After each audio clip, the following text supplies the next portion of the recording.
Good morning. Good morning, everyone. Good morning. So today is Saturday, the 15th of November. We're all participating here to do this morning chanting. So when we look at the Buddha's lifestyle, we see that over the many eons of a time, he took a vow to work on himself, purifying himself, perfecting all the 10 perfections in different levels. Eons after eons, he worked on that until he himself completely realized that now there is nothing that he should know, there is nothing that he should do. And that's the end of his cycle of the birth and the death. So at the age of 35, when he was born as the Prince Siddhartha in Nepal, he attained the Buddhahood. And that was the ending of his journey. In the meantime, he has attained the utmost self-enlightenment. So completely understood everything that what shouldn't be understood. And that is the first task that he did. And after that, again, throughout this 45 of his dispensation, he was always conscious about his health. He was always conscious about the way he lived. So he was always mindful in his tasks. And with that mindfulness, he was always conscious about his own physical body, whenever he is traveling or staying around. So he would get the sufficient food to eat, sufficient time to rest, and pretty much most of the time was teaching. So this is known as the first task we have to perform ourselves too. So Buddha, as an example, that he perfected himself before he go on teaching somebody else to the world for benefit and happiness of a world. So similarly, we also got to perfect ourselves in all means, as much as possible or as many as possible, before we are going to teach somebody, before we are going to lead someone. We may have to practice in various ways. We may have to test in various ways. And in the meantime, always investigating the nature of a suffering and the ending, how we can end those sufferings. Always keep the mind in a good shape, and then always cultivating the goodness, so-called kusala dhammas, so that eventually we can perfect ourselves and becoming a noble one, noble being, from a worldly being, improving ourselves to be the followers of the Buddha, Dhamma and the Sangha, so that we work on the path to the liberation, and work in such a way that we try our best not to commit any unwholesome actions, but accumulation of wholesome actions with the giving a dana, practice of a sila, and then cultivation of the bhavana. And it comes to the stage that we are able to eliminate all these root causes of all the sufferings, the greed, hatred and delusion. And the very moment we become a noble one. And that's how, known as we have done our best to the ultimate of our own perfections, and nothing to worry, nowhere to go, and everything what should be done has been done. Now that's not enough according to Buddha's practices or Buddhism. It's not about the self-satisfaction, or it's not about the self-success, individual's success. One has to think about their own relatives to begin with, and then to the world.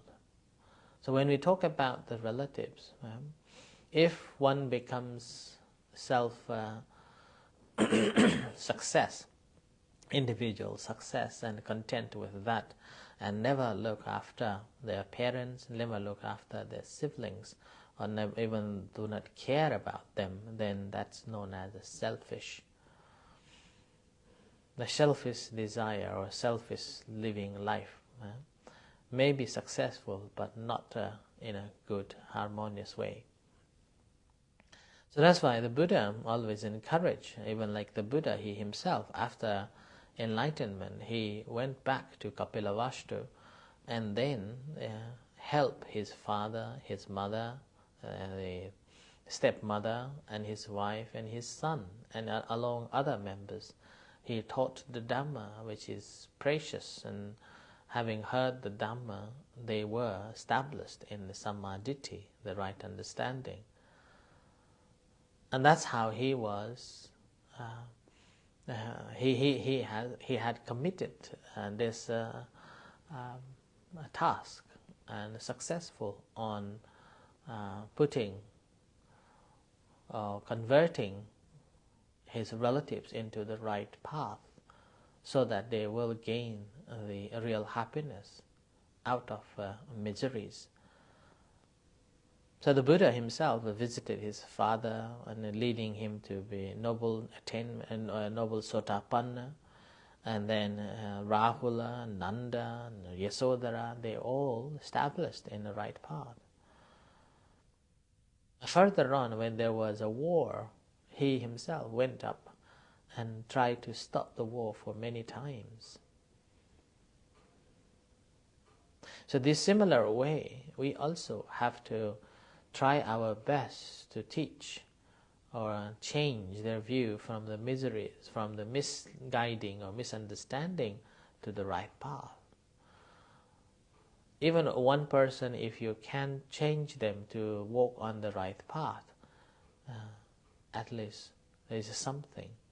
But if you haven't tried at all, and let our relatives still dive into or working on and driven by the greed, hatred, and delusion, and we never try to tell them or teach them the way to practice, then we become selfish. We just look at our own benefit, not for our relatives. And in this case, I feel very proud that when I became a monk,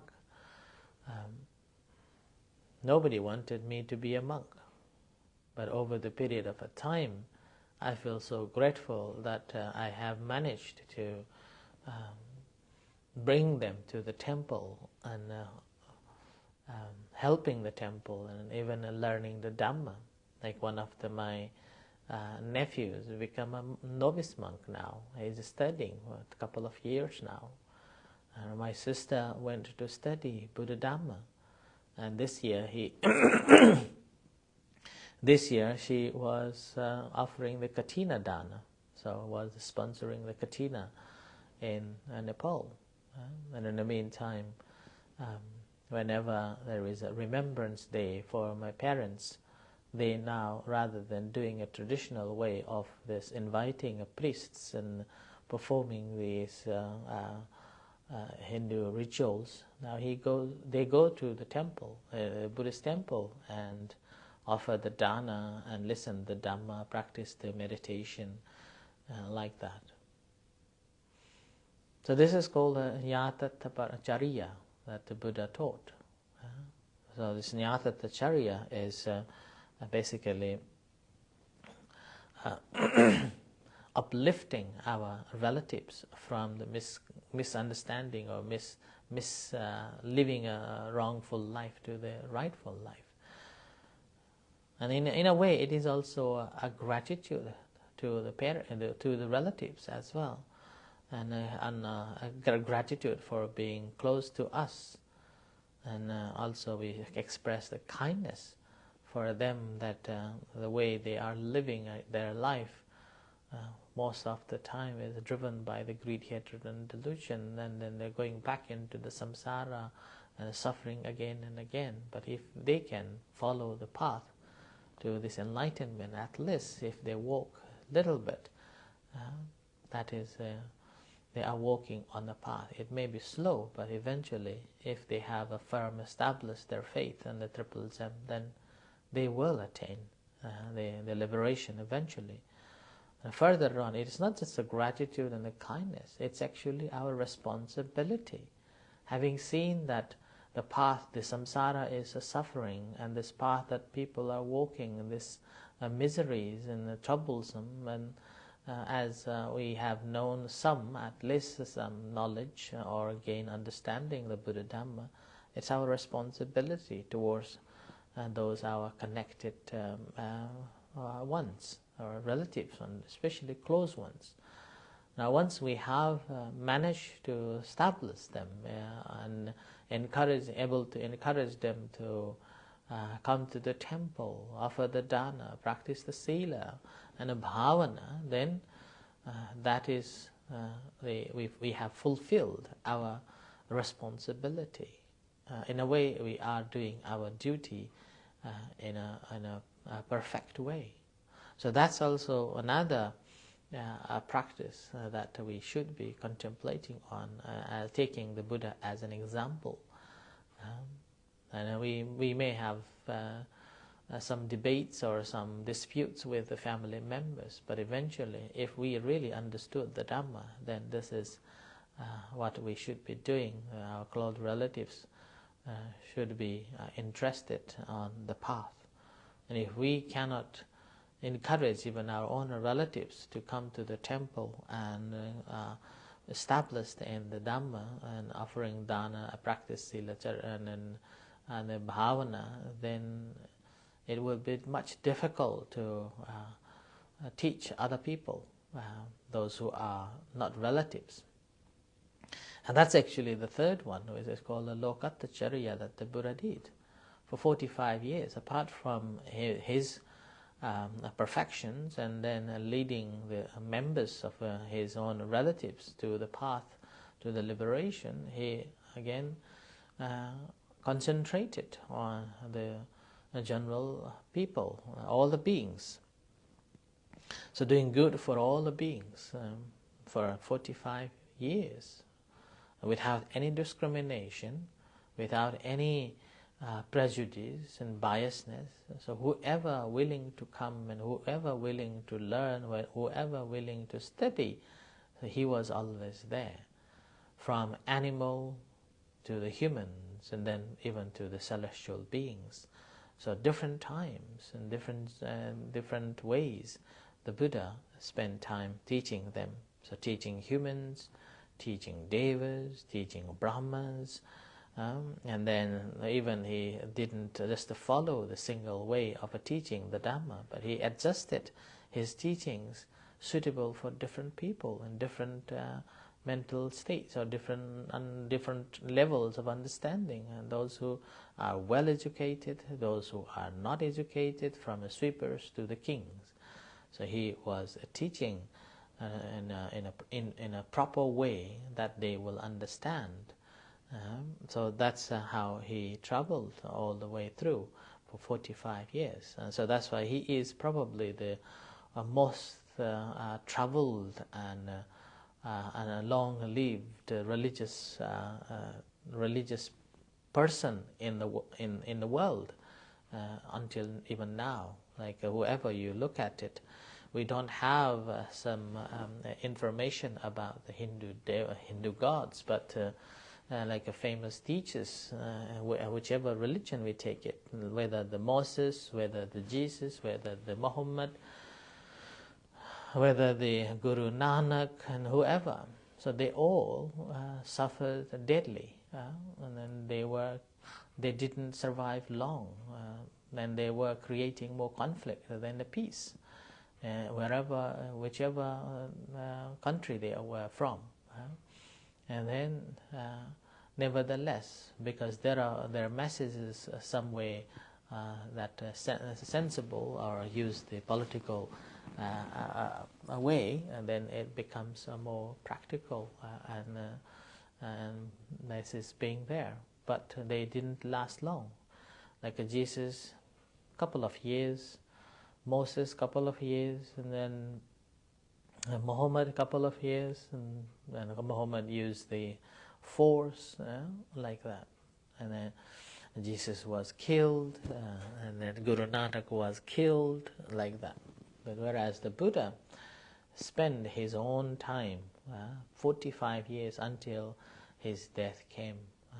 So he taught the Dhamma for the good and the benefit of all living beings. With that, he was welcomed everywhere, and then he always taught the Dhamma in a good, without any prejudice or any discrimination to any levels, any people, any ethnics, because the ultimate path, the Buddha, is actually the Sotapanna is the beginning state. Now, the stage of a Sotapanna actually ability to take away the concept of any identities, starting from the ethnicity, and then nationality, and then even the concept of a Buddhist, we should be able to take away. As long as we are holding on to I am this ethnicity, I am this nationality, I am a Buddhist, then that means we haven't attained the real teachings of the Buddha.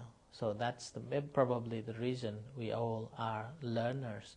We haven't been a real Buddhist yet.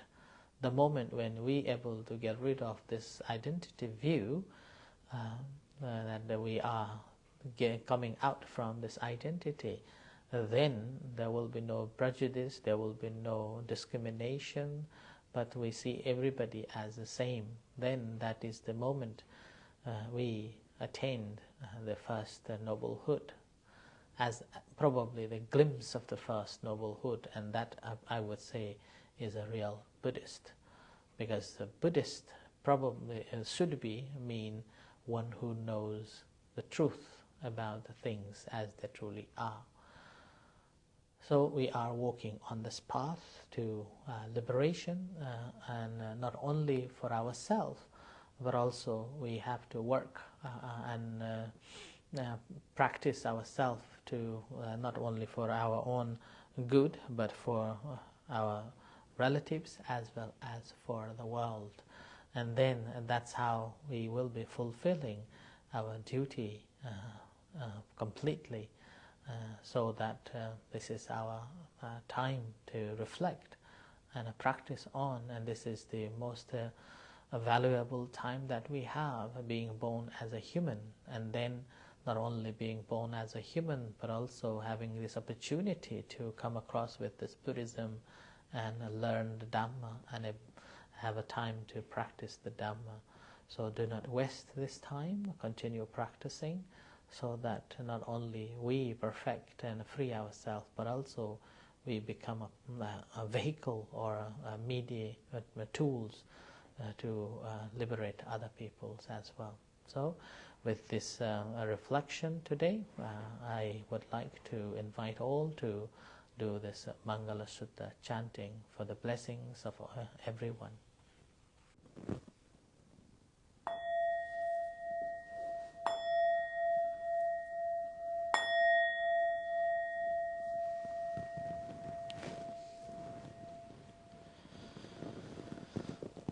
This is time for the meditation.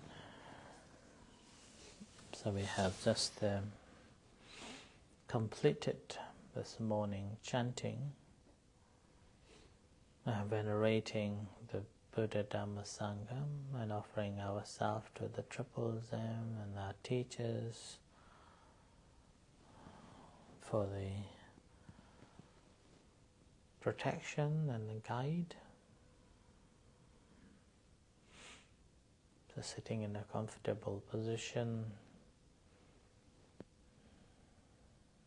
relax yourself and spend some time observing the breath, whether in your nose or in your belly.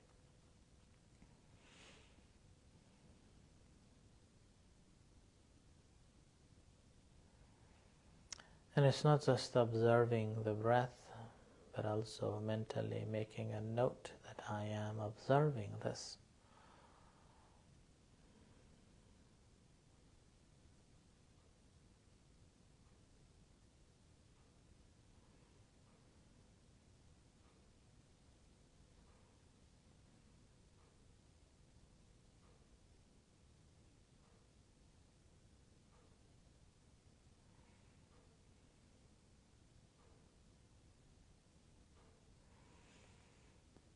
As a part of this practice, reflecting on your own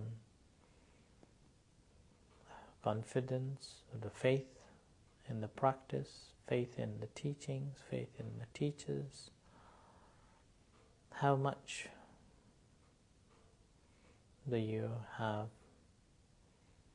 how much have you developed?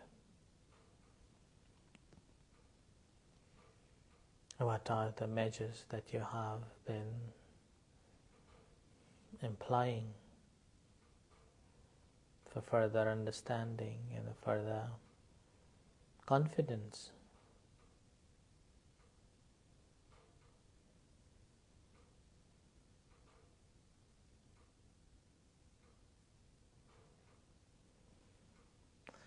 In the meantime, reflecting that have you done something for the relatives, that encouraging them to join or practice, maybe starting from giving a dana, practice the sila and the bhavana, the meditation, reflecting on that. And what about the rest of other people, maybe friends or someone you don't know?